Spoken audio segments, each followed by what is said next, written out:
Nëse vuani nga diabeti, konsumoni këto ushqime.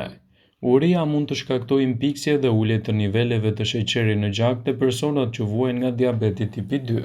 Kjo gjendje mund të rezultojë në marrje mendsh, nervozizëm dhe dobësi. Një ndër arsyet kryesore për të stabilizuar sheqerin në gjak është ushqyerja e shëndetshme me këto produkte mjaft të mira si perime të gjelbra. Është koha që të zgjidhni horizontin tuaj dhe të hani më shumë sallatë jeshile. Dieta mund të shtojë edhe spinaq dhe kale për të përmirësuar luhatit e sheqerit.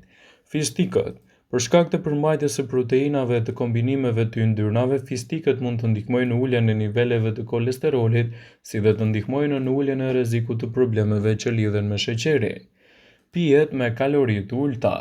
Përveç ujit të pishëm, i cili gjithashtu është një ide e mirë, duhet gjithashtu të konsideroni shtimin e disa frutave në pijet tuaja. Uji i tillë me feta limoni ose kastravet gjithashtu ju ndihmon shumë kundër këtij problemi.